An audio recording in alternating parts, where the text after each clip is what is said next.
listening to This Won't Fix You. I'm your host, Nadine Pittham, and this show is a curation of interesting models, metaphors and images discovered or manifested through my work as an accredited psychotherapist. You can expect to hear nifty ideas, clever language and thought-provoking ways of looking at life. Each episode, you'll get one of two alternating perspectives. First, a conversation which introduces and discusses the theory or idea, and we call this the A side, and then the B side, which, while not therapy, is a deeper exploration of that theory or idea from a more therapeutic standpoint.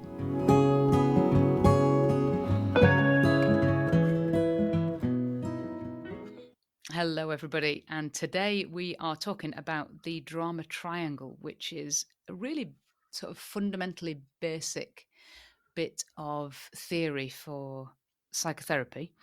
It was invented, or maybe rather identified, in the 1960s by a man called Stephen Karpman. So some people also call it the Karpman triangle. And before I get into the details of it, let me introduce my co-host for the day. We've got Richard Chadwick. Hi, Richard. Hello, Nadine.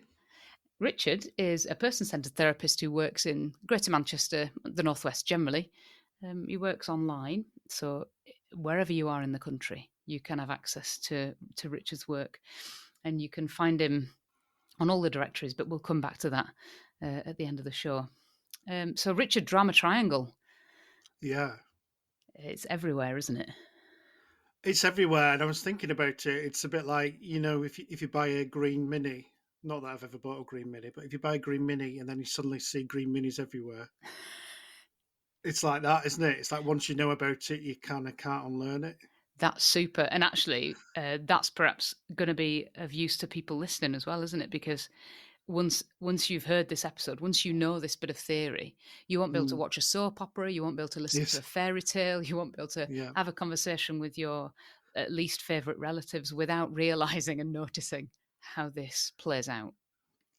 Absolutely, yeah. In so many different areas of life, like you said, fiction and non-fiction as well.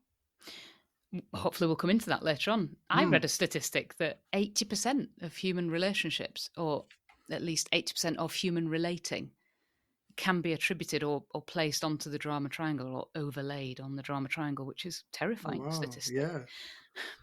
I suppose I should introduce what it is before we go any further. So Absolutely. What I want everybody to do is picture an equilateral triangle. Are you a mathematician, Richard? It is an equilateral. Certainly not. Okay. No, but I get the concept of a triangle. Okay, we got an equilateral triangle with the 3 points.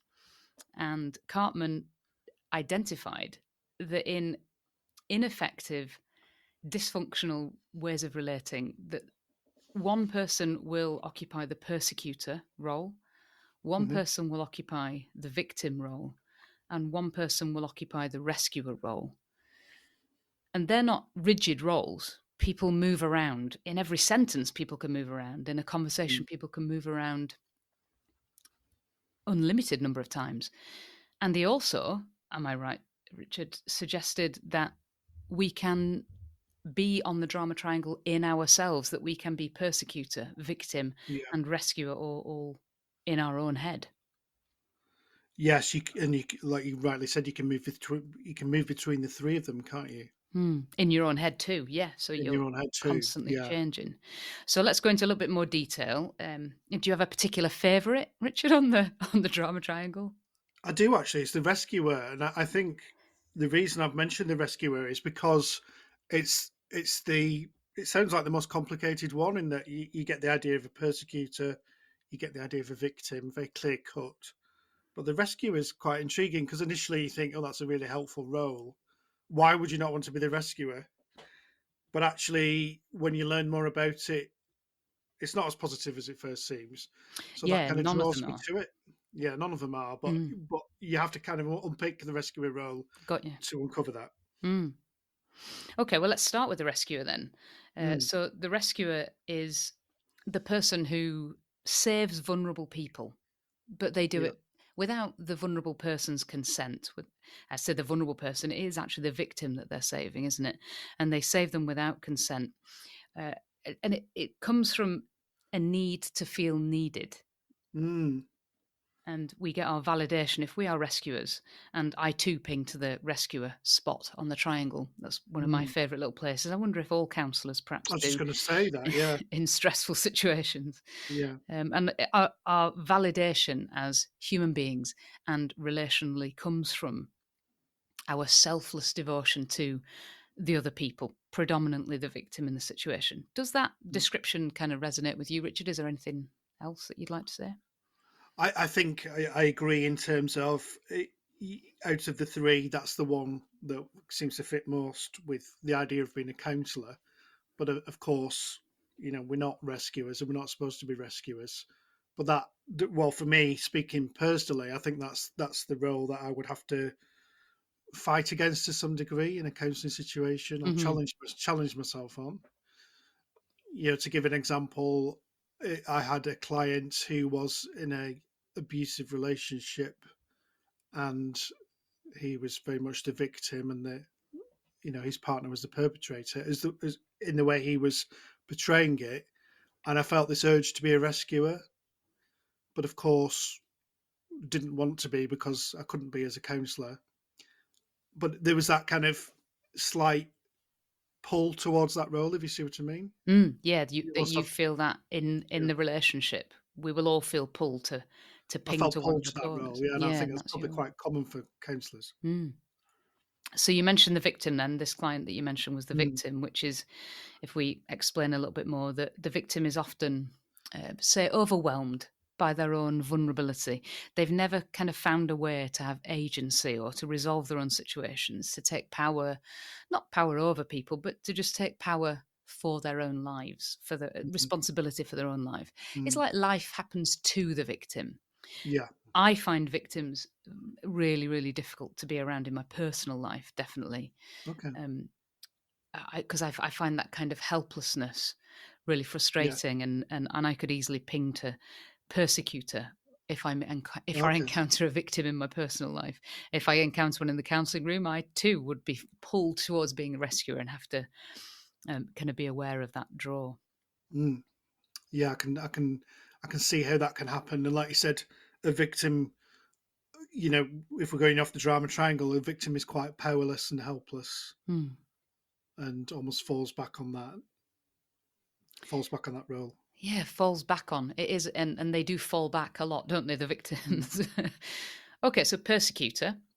This is the person who has to prove themselves right all the time, and they dismiss other people, other people's thoughts, feelings, perspectives, and they do that in order to protect or defend themselves against feelings of insignificance. So the persecutor is the aggressor. It is often a very aggressive role mm, that they take. Again, yes. any comments there, Richard? Well, I think it feels like quite a binary role. Like I said earlier, rescue feels like the most nuanced. You got your persecutor and you've got your victim. And you mentioned right at the start about how this is seen in storytelling. So in the Hmm. story of Red Riding Hood, you might have the wolf who is the persecutor, and Red Riding Hood is the victim, and then the woodcutter would be the rescuer. So I think it's almost an obvious role to pick out, the persecutor one. But then I think modern life examples, and you mentioned as well about you can be one person could be all three. And I think Right. politicians as well. Politicians can also fall into these categories, can't they? Particularly politicians who perhaps are less thoughtful. Politicians can fit into all three roles. Yes, they can be a persecutor, they can be a victim, and they can be a rescuer. Absolutely. Yeah, persecutor in if they target one group in society, for example, migrants, they can be a persecutor. They can be a victim, for example, if they think that they are the victim of fake news, and they can be a rescuer as well. I will save you. I will save you, and I will save the country. Hmm. So I think in a politician, you can see all three roles. Yeah, Hmm. for sure. And all of it is to avoid feeling things, basically. It's all to avoid feeling pain, feeling trauma. That's why we ping onto the drama triangle, is because there is something that is too overwhelming. our Yeah. insignificance, if we're the persecutor, our insignificance is too overwhelming, or our lack of control is too overwhelming, or the feelings of neglect and abandonment are too overwhelming, and so we need to rescue other people in order to feel needed and worthy. It's those feelings Yes. that playing those roles is kind of saving us from, isn't it? Yes, and similarly there with the rescuer role, um, there is a theory that the rescuer wants to help people all the time because they want to make themselves feel more adequate Hmm. because they have feelings of inadequacy, and therefore by being a rescuer, that will kind of overcome that.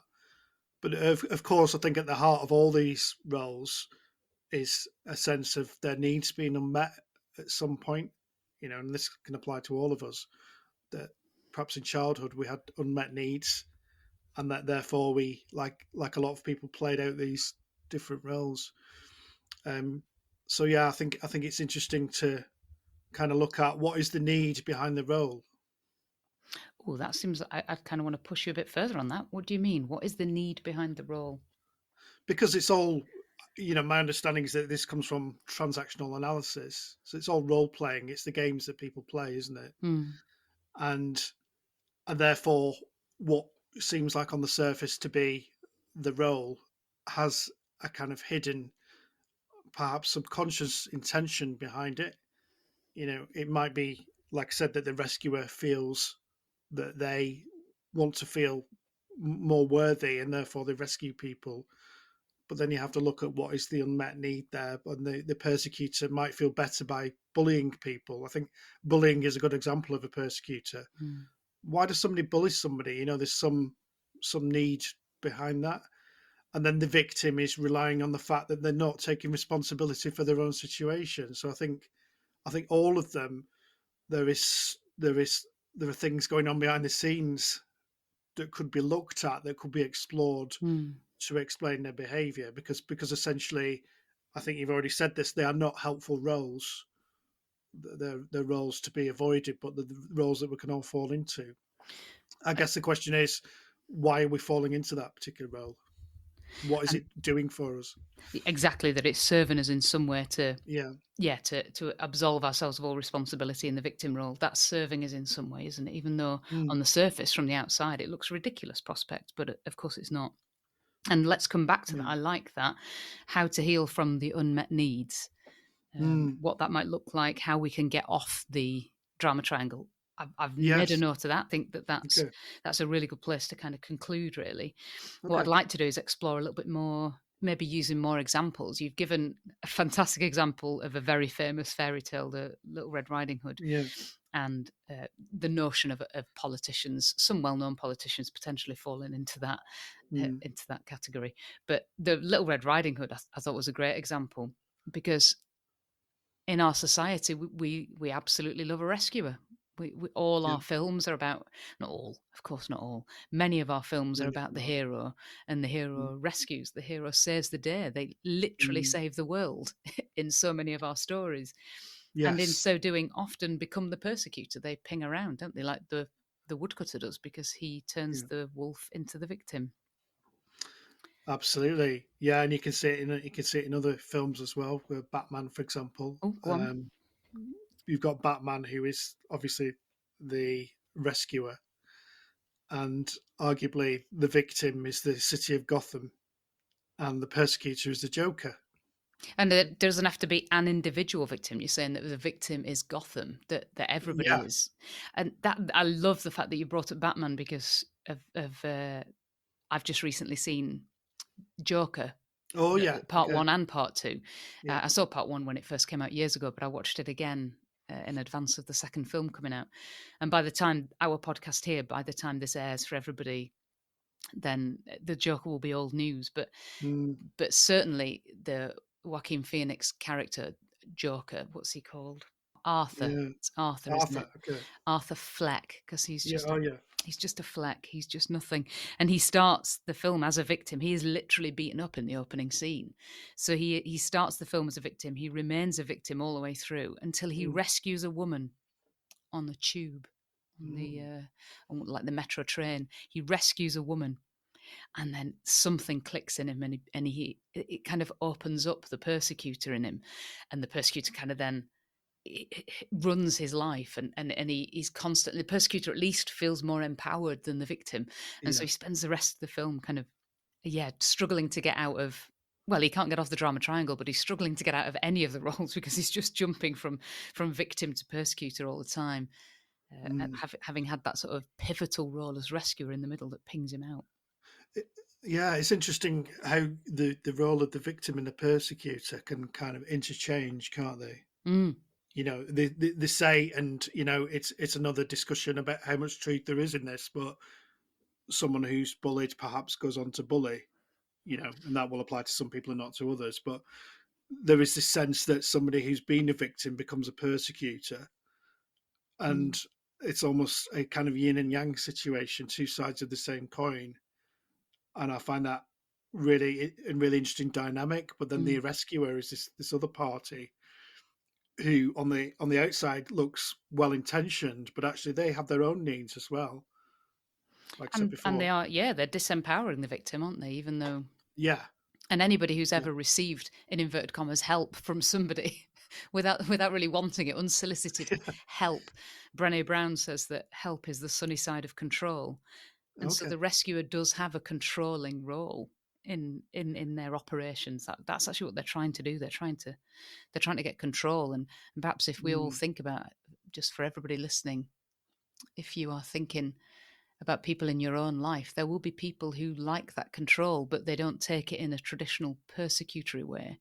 And so it's difficult to kind of to point a finger to it and say, mm, that feels controlling. Can you just back off? That can be really, that can be, it's yeah, quite a subtle control. and so less easy to call out. You can call out a persecutor, can't you? You can call out a bully, but it's Mm, harder to call out a rescuer. mm. I think that makes it interesting. Yes, there's a guy I'd like to talk about who I know in my personal life who is a rescuer, and everybody thinks he's a lovely man, and he is a lovely man. He's absolutely gorgeous man, but he's really, really struggling at the moment because he's rescued somebody in his life so many times that they are now Hmm. reliant on him rescuing Oh, them, okay. and Yeah. now he can't stop. He doesn't know how to stop because if he stops, then he feels like he's going to be a bad person, and that people will think he's then treating this person unfairly. So he's Mm, kind of then he's caught in a trap of his own making. mm. So so therefore is the answer for a rescuer to not be as such diving in and helping someone, but helping the person, the victim, to feel more empowered to take control of their own lives and to be able to grow themselves rather than having to rely on the rescuer, which is what is the situation you seem to have just painted. I think that's interesting. Let's talk about that. So, how the rescuer basically chooses to take themselves off the drama triangle. What you're saying is Mm, that they have to give the power to the victim. That's what we're saying. That the power has to be given to the victim in order for them to still be supportive. So they're still channeling that part of them that wants to help, that wants to support, that cares for somebody, but they yeah. have to learn how to do it in a way that doesn't disempower the other person. Is that what you're saying? Yes, it's a bit like a very simple example, I guess, would be, a child hasn't done the homework for school and one of the parents does it for them. That's a rescuer role. They've just leapt in and done the homework for them. And the child learns nothing from that other than the fact they can get one of the parents to do the homework. But actually, what would be better would be for one of the parents to show the child how to do the homework, or at least to do the first step, to empower them, to encourage them, that kind of thing. Mm. That's a simple example of it. Yeah, I like that. And or to sit and say, "How can I help you? What is it that you need Mm. me to do?" Yeah, what do you think? What do you think you could do to get this done? Mm. More of a It's coaching role. coaching, empowering. Mm. Yeah, I think if I can, if I may, give another example as Mm, well. do. Somebody that I used to know who was addicted to alcohol. It was untypical of him, but I once got a text from him asking for some money, which he never used to do. And initially, the rescuer in me thought, "Oh, I need to send him 10, 20 quid, whatever he wanted." But then, obviously, realizing that when this happened more than once, it wasn't a good idea to send him money. he was intending to spend that on alcohol.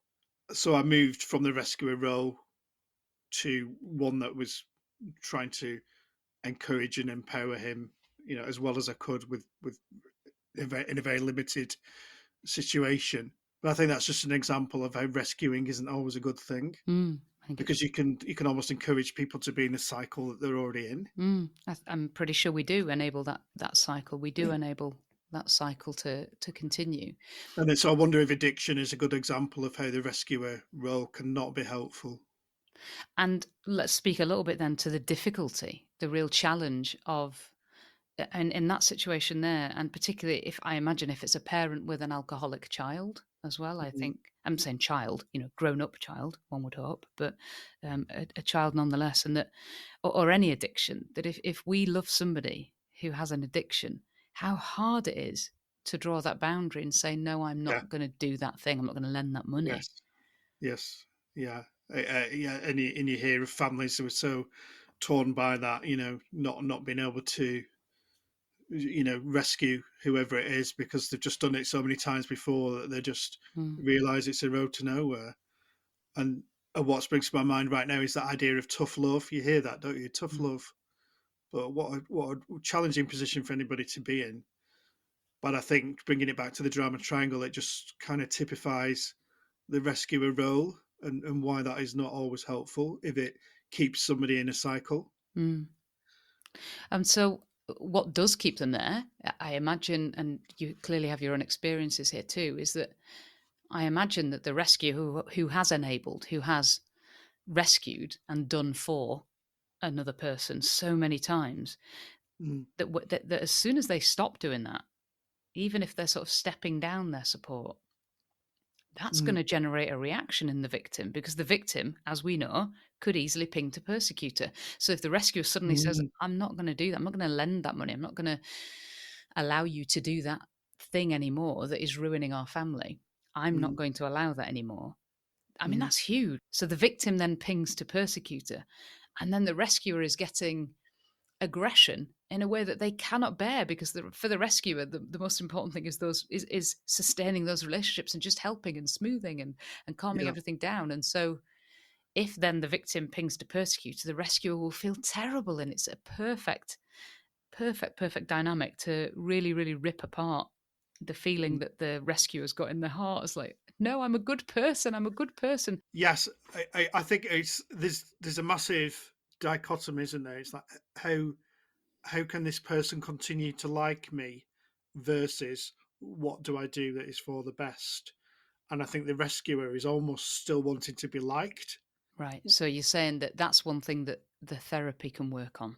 Yes, it's like this is not about being liked. This is about doing the right thing. But the rescuer, as far as I understand the theory, is serving some kind of need to be liked, or to be needed, to be wanted. Hmm. And if that need surpasses the other person's need, then it's not a helpful relationship. Well, maybe now is the time to look at this, because I feel like that is a really hard thing to do. If you are a rescuer, I think it's a really Mm, hard thing to do. I mean, indeed, in any of the roles, to step outside it, because in stepping outside, I think I mentioned it earlier, we have to we have to face pain somewhere along the line. Most of the time in therapy, in order to get to the truth of something, we have to face something that we've not faced before. yes. And so the rescuer has come to make themselves feel needed Mm, by rescuing everybody else, by removing need of all kind in everybody else, and mm, making sure that they are, yeah, somebody's first port of call. I can help. It elevates a sense of self. And so, what that person has to do, I imagine, and certainly in my experience of working with people who they don't necessarily identify as a rescuer, but whose tendency would be to ping to that place, the work mm, that we have to do is to look at why they generated that role in the first place. And that works for rescuer, victim, or persecutor, that they had to become a rescuer at some point because they felt so insignificant. mm. Yeah, I can relate to it personally. I can see how I would try to become that role. and I referred to it earlier, didn't I, when I felt a need to try and rescue a client, but of course, we don't do that. But Mm, I can see, I can appreciate the pull of it mm, and what it does for somebody who is rescuing. mm.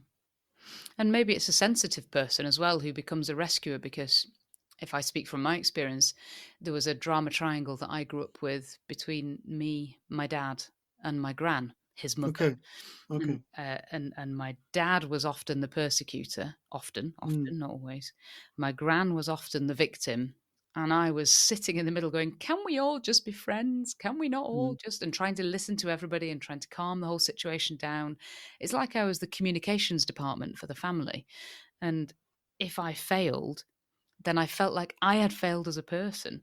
And I remember mm, when I was doing my counseling training and kind of learning about the drama triangle, and then suddenly, like you said right at the beginning, suddenly seeing it clear as day. Oh my lord, this has been there playing it out is. for years without me knowing it. And so next time I was with them and it was just the three of us, I could see it. It was happening. I could see my gran drifting into victim. Nobody loves me. Nobody comes for long enough. You don't stay as long as you should do. And my dad going, "Oh, stop being so whingy, rah, rah, rah." And me feeling that pull to rescue. And I thought, oh, I wonder Mm, what would happen if I moved to one of the other roles. Let's just see. And I did. mm, And I played the victim. And I said, it's just not fair though, because I'm the only one of the three of us who's working full time. I'm the only one who, and I was sort of laying it on thick. Bit of a pantomime, really. okay. But immediately, the other two jumped roles. I can't remember how it happened, but Oh I wow. kind of, it was like I was, I mean, a little bit scarily powerful, that simply by, moving along that drama triangle to a different point, I could essentially manipulate or engineer the conversation to go in a completely different direction. Obviously, I didn't do that because I don't want to do that, because I love my dad, I love my gran. Mm, So I didn't want to do that, but it was a bit of an experiment that blew my mind. It took minutes. It was a 5-minute little experiment, but it was shockingly true in how it played. mm. How did their roles change then? I think Gran went to rescue her. I think that's what happened. I think Dad actually stayed as persecutor. I think she went to rescue her and said, "Oh, I'm so sorry. I've probably done it all wrong. You're absolutely right. You do so much for me." And she was rescuing me from, in inverted commas, my own feelings, which were Okay. manufactured. I'd played them up, like I said, like some ham actor. I'd done a super job and managed to convince her. So I can't quite remember what my dad did, but I definitely remember one of them pinging immediately to rescue her, That's to interesting, isn't rescue it? me. And so that was very much the drama triangle in action then. You saw it firsthand in that Yeah, exchange, yeah. yeah. And yeah, maybe for those listening too, it would be really interesting for you to see if you can identify this dynamic in your own life. Is there a way that you could just play with it, just once, just for a few moments, just to see, is this what's playing out at the moment? And if you move, what happens to the other people?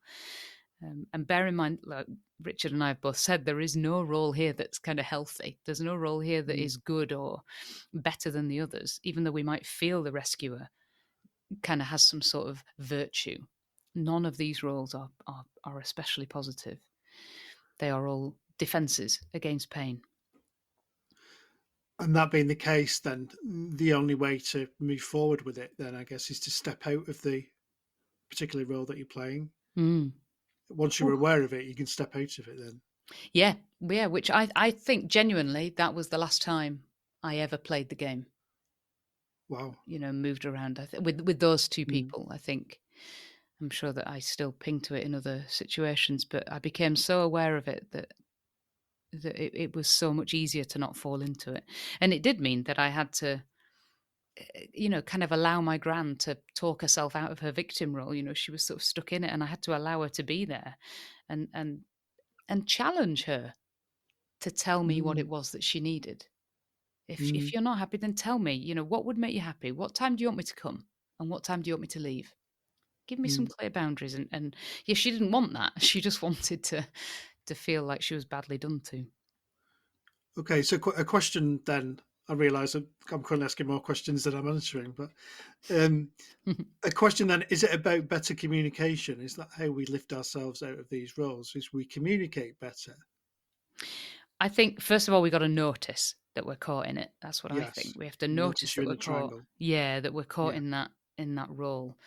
Um, I think we have to notice that we're doing that, and then I think we have to be brave enough to look at what's in the way of us being. Because maybe now would be a good time to introduce what is also known as the empowerment dynamic, which is Mm, the kind of the antithesis of the drama triangle, which is mm, the power that each of the three parts could have. If we weren't rescuing them, we could be coaching people, we could be mm, supporting in a very different way.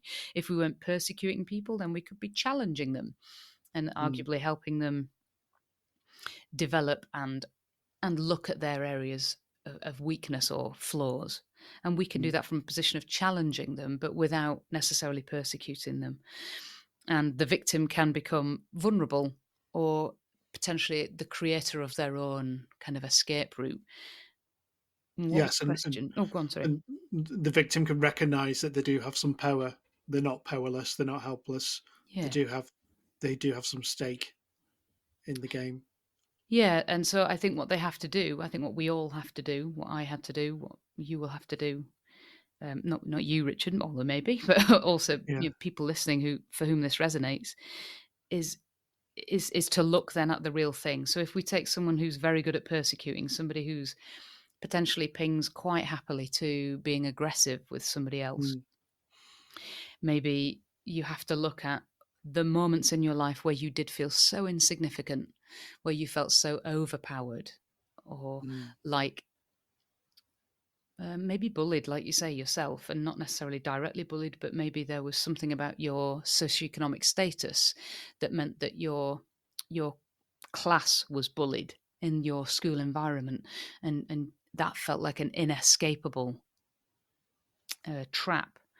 Or maybe you had neglectful parents or aggressive parents, and then you were moved to another family or your grandparents and they were aggressive too, and so the way that you learned to survive was through a kind of a feisty fighting. Maybe that was the mm, kind of language that you grew up in, and so you've got to look at all of that. mm. You've got to look at all of that, and then you've got to, and this is the hard bit, we've got to feel it. We've got to feel the impact of all of those relationships and those experiences in school or those experiences with our parents or our grandparents or wherever it was that we learned those feelings of insignificance. We then have to go back to those and we have to feel them truthfully, actually, Mm. for what they were. And then we can somehow be a bit more in touch with our own vulnerability. You've hit on it there, haven't you? The vulnerability of it, and it's that vulnerability that makes people act in a certain way. So it almost feels like a bit of a defense mechanism then to be a persecutor or a rescuer or a victim is a kind of defense mechanism. Does that sound like the right term to use? Yeah, I think so. Mm. Yeah, it just keeps everything painful at bay, doesn't it? Yeah, a comfort zone in a way. Mm. Yeah, and we see it in soap Mm. operas all the time, don't we? We can. I don't follow soap operas, but maybe my listener doesn't follow soap operas actually either. But we do have these tropes in our society, and we perpetuate them so much that it's difficult to see that there's another way. There was one Mm. program called it's that Unforgotten. No. And I believe that when they were making that series, they said we're going to make the first cop drama that doesn't have ego, that doesn't Ah. have anybody in that persecutor, rescuer, victim role. And they do. They speak to each other with such respect. It's such a beautiful dialogue that the Mm. writers have crafted, because they're deliberately trying to not play into these kind of easy drama Mm.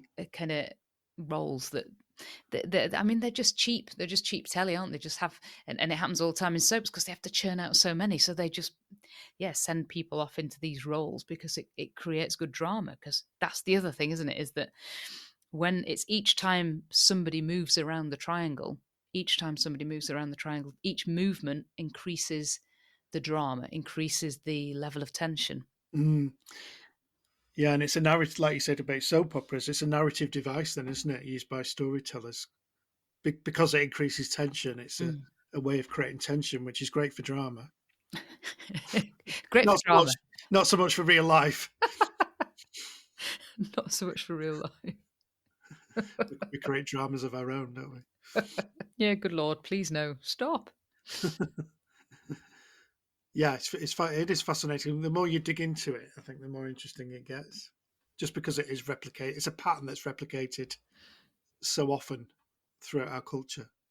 Yes, it is. I mean, I think it's important talking as therapists how we help people get out of that. But you've addressed that because you've talked about people getting in touch with their true feelings or the feeling behind the role. So I think essentially it's about empowerment, isn't it? Empowering people to have more insight into their life and more control over their life, and therefore avoid these roles, because there's always a different way to do things, as you said. You don't have to be a persecutor, you don't have to be a victim, you don't have to be a rescuer. There is another way. So I think in the therapy room it's about empowerment, isn't it? And insight. Because when you're faced with, that sounds aggressive. Because when you're in the company of a therapist, the therapist, as you and I have both said, we are trying really hard to not be any of those roles. We're trying to be Yes. authentic and true. And so because we refuse to, in inverted commas, play, then what we Yeah. can do is we challenge the other person to see this dynamic, arguably educating them as well and telling people what the drama triangle is, and then allowing the other person to see how they fall on it. Hold up the mirror. Yeah, and Mm. that's the other thing, isn't it? That if it is, because it permeates our culture in so many different media forms, that actually it's unusual. People don't have relationships. We can easily have reached adulthood and not have actually had a relationship with anybody. And I don't mean intimate relationship. I mean, we Mm. can have not had conversations with people that are healthy, that are not maladaptive. Yes. I find it very hard to kind of pin down the times when I've been in a drama triangle, but I know I have because it is so familiar. But it's sometimes quite difficult to pin down which role you were. But I think the joy of therapy is that it would help you to do that. Because you're actually slowing down your experience, aren't you, and having time to reflect on the role that you did play. Yeah, so you've got somebody honest there who's Mm. arguably got the capacity and the strength to be able to say, "Oh, it feels like you're relinquishing responsibility there," and Mm.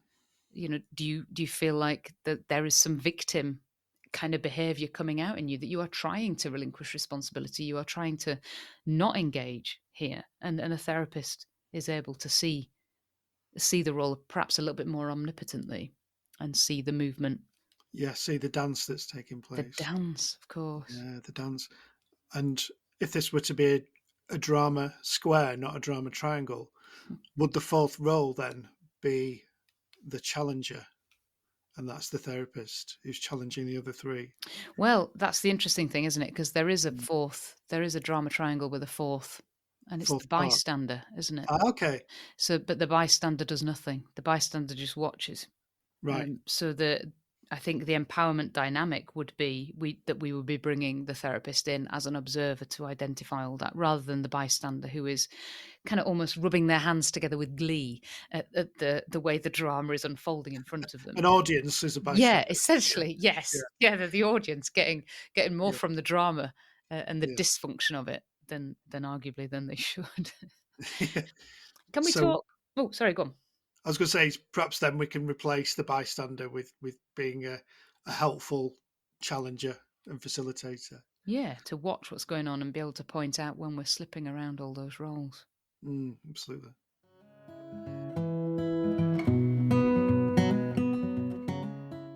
So, Richard, I think I've covered everything on my list. Is there anything else that you'd like to say? Now I'm going to go and watch a police drama now and just see what drama triangles is playing out. Oh, and watch Joker. It's such a phenomenal film. I I will. found the second one more challenging, but the first one I thought was yeah, it was an exquisite presentation of the drama triangle. I didn't watch it for that Mm. reason, but there it is. Richard, it's been an absolute pleasure. Where can people find you then if they're interested in you and your style? Where can they find you? So I'm on the BACP website. It's Richard Chadwick. I'm also on Psychology Today.